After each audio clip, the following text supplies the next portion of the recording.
to pray. There's no angels where I go, only pieces that are broken, scattered dreams across the floor. I'm home. Oh my god. I hate this phone. I really don't. It's just anytime my screen goes black, I have to check and see if I'm recording, otherwise the recording stops and the file doesn't save. Anyways, this actually it isn't very bad for me because I changed something, so I actually do have more time. This video is going to be less time, but now I can actually work with it. Don't. Okay. Anyway, I looked at the list. I said this in the previous part, but I'm going to say it again. I looked at the list of combat skills that Deku actually does know in the martial arts that him and Momo actually learned. Deku would have actually taught her one or two of these straightforward, and then she would have actually called in some of the experts and martial arts masters. So they are actually considered black belts in most of these arts, except for one or two that Deku actually is teaching her. And the reason why is because the martial art he's teaching her is, well, not martial art, but it's actually, yeah, no. He's teaching her boxing, and she's not a master in it because it's all straightforward. It requires physical force. Basically, it requires being able to pull all your momentum back into one punch, and Momo doesn't really like doing that, since she likes using martial arts and the actual weapons that she's made with her quirk that Deku's told her about. So, anyway, cut to them. Deku got twice as half, 2.5 times what All Might did for his score, the record. He set a new one. And she actually got second place. Deku probably got 350 points. And Jiro. Momo actually got somewhere between... Actually, Momo got 200 and... 350. She got actually 290. Now, whenever they are talking about this and they walk into Class 1A, everyone's looking at them and everyone kind of wants to ask questions to about Deku. Because I don't think I actually brought this up. He doesn't wear Matt Murdock's glasses. Like, they're like spectacles so that they don't hurt his eyes or mess with his eyes, since he technically isn't able to use them. Now then, he actually does wear a pair of goggles, kind of like what May does, but these are regular, like, almost, they're not welding goggles. If you've played Fallout 4, they're the wraparound goggles. I'll have to get a picture of them. But they're completely blacked out and have a black strap on them so you can wrap them around his hair. Well, he actually does have Matt Murdock's haircut, and I'll have to get a picture of that for the next part. And he has these goggles on. So, after that, people look at Deku and they're kind of confused when they look at him, so they go to ask him questions. He would explain that his quirk basically is echolocation, but it also essentially kind of numbs him to fear, since over time his quirk kind of numbed him to not feel fear because of how he could hear, smell, taste, and feel things that he doesn't think other people can. And let's say when he says that, Kaminari, you had a bacon, egg, and cheese sandwich this morning, and you have a Pop-Tart in your backpack. And Bakugo is also in this class, and Bakugo is in this class because he knows what Bakugo smells like. And Kaminari would say, dude, what the heck? That's a weird quirk. Deku would explain oh, no, his quirk is so much more than that. He would point outside and say that he can actually hear that person. He can actually see, well, not see, but you know what I mean. Sound reverberation. He could actually hear that person taking steps and actually smell their coffee. They would all look outside and see that someone's about to walk into the gate. They don't believe Deku, and then they see him. Then they kind of freak out for a second. And Yaoyorozu just kind of tells Deku to stop showing off. Ito would kind of approach them and apologize to Deku again because he is very sorry and he did not know that he was blind. Well, he couldn't see out of his eyes blind, you know what I mean? Deku would reassure Ida that it's fine, and after that he would say, alright, but now I have another question. He would then do his hands thing toward Momo and say, why did you use firearms during the entrance exam? She would tell him that she used the She used the firearms to actually show off how powerful her quirk is. And that Midoriya or Izuku actually showed her how to use the guns. People would kind of be concerned because Deku knows how to use guns, and Deku would say that he doesn't actually use guns. One of his favorite things to use, and he would whip up his bow staff. Well, not bow staff. He would whip up his cane and actually hold it outwards as Bakugo is walking towards them. And he would say one of his favorite weapons to use isn't guns. It's bow staffs, kunais, swords, and he actually knows quite a variety of martial arts. The tail guy, hearing this, would actually say that he actually knows a few himself. And they would have a conversation for a minute. Ochako would walk in and talk to Momo. She would say thank you for rescuing her during the entrance exam, stuff like that. Moneta is actually not in Class 1A because the big hands girl that slapped Monoma's shit. Yeah. No, that's right.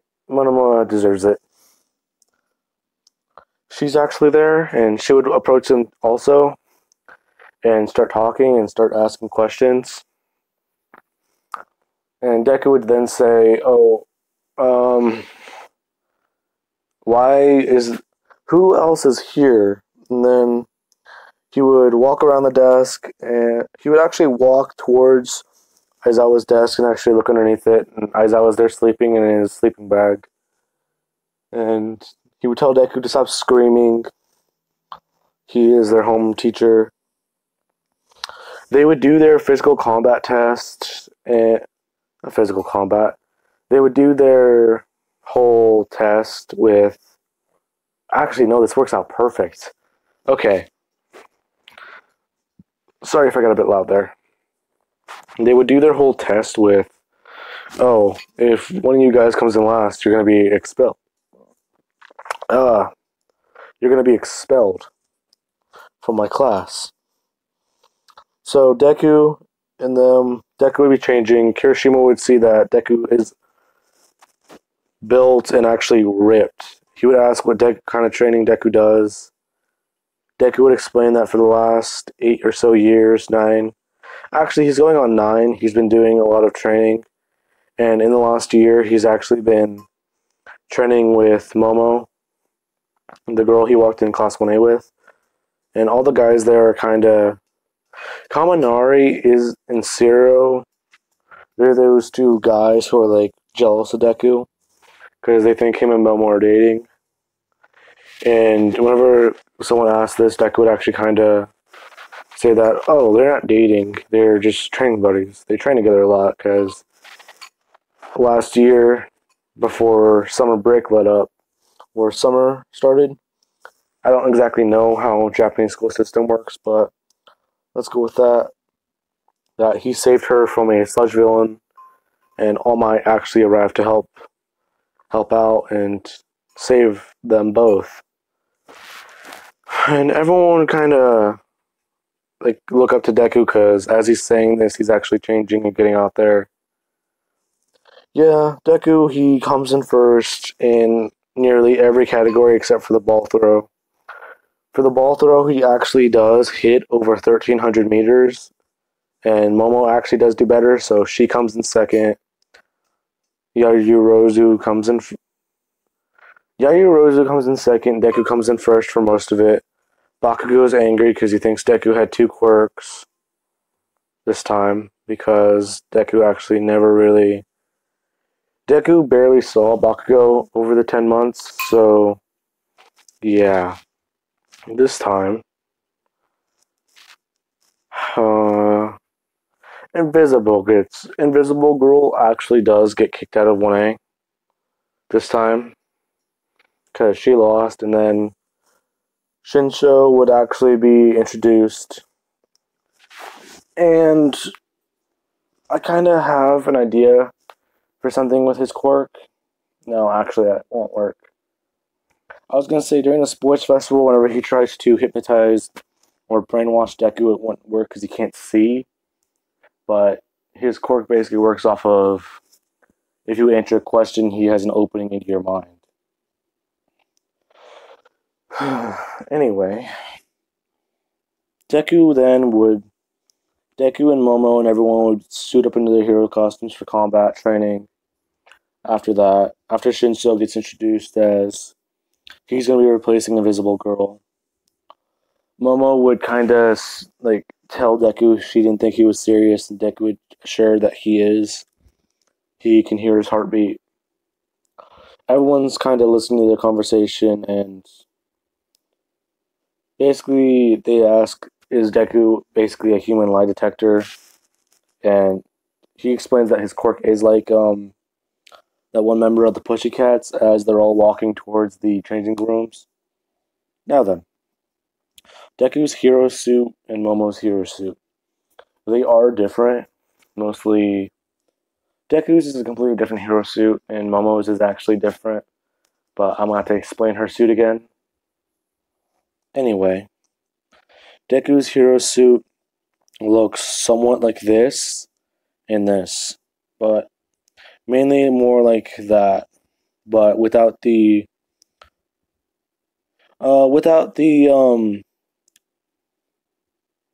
he would just have a pair of goggles covering his face, and he would actually have actually yeah, no, that still works. He would just only thing that would be different is he has a pair of goggles covering his face, not a full face mask, since identities don't really matter in My Hero Academia, apparently. Season 4 is going to be different because apparently he's supposed to be able to cover his face. That's kind of hard to do whenever your quirk and face are displayed all over the world on TV, and then you're supposed to be a pro hero wearing a mask with your quirk and use it. But anyway, Momo's hero suit is kind of like this, but she actually has something covering her chest, unlike her original hero suit design.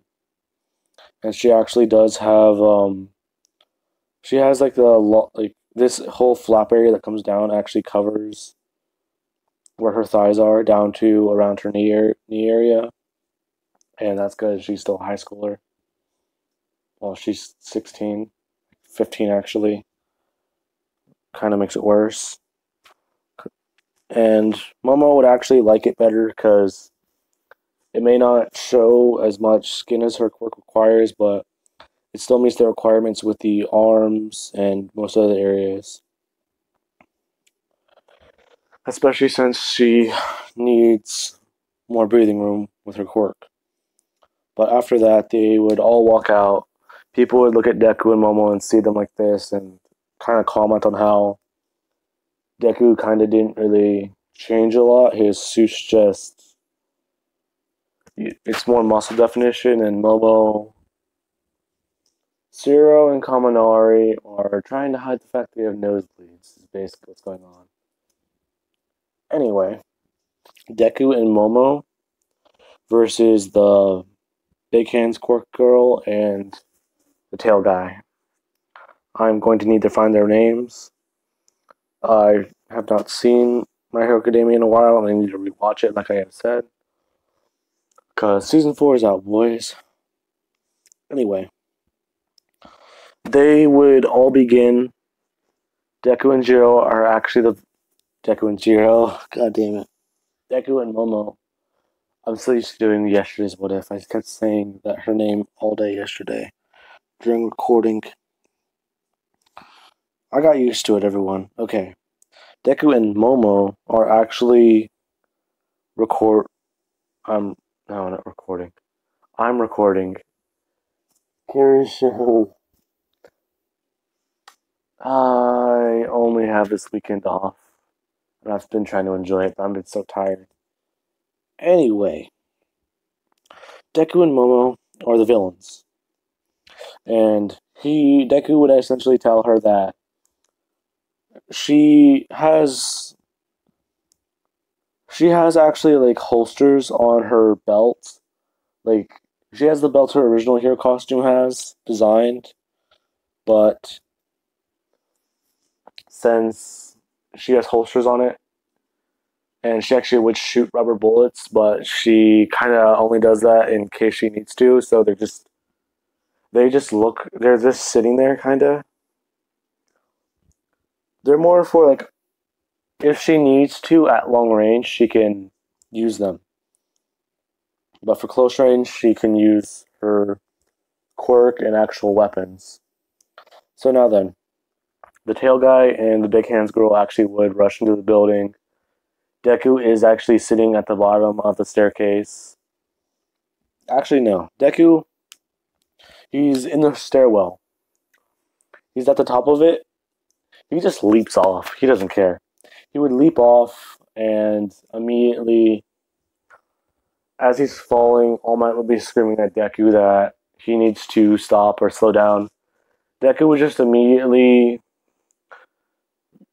bring out his hand, charge up one for all, and stab his hand into the wall and slow himself down, and then jump off the wall down to the ground floor.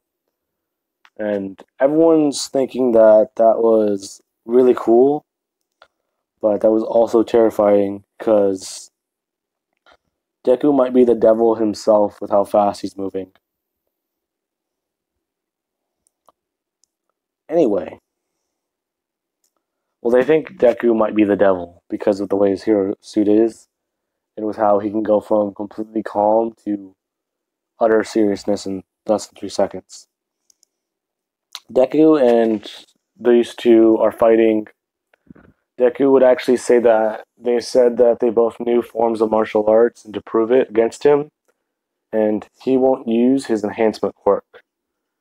They feel kind of insulted, but they agree. They kind of charge at Deku, and Deku he squares up into a jujitsu pose, and actually does start fighting them. And he would switch between each one of these, and he would actually know Taekwondo.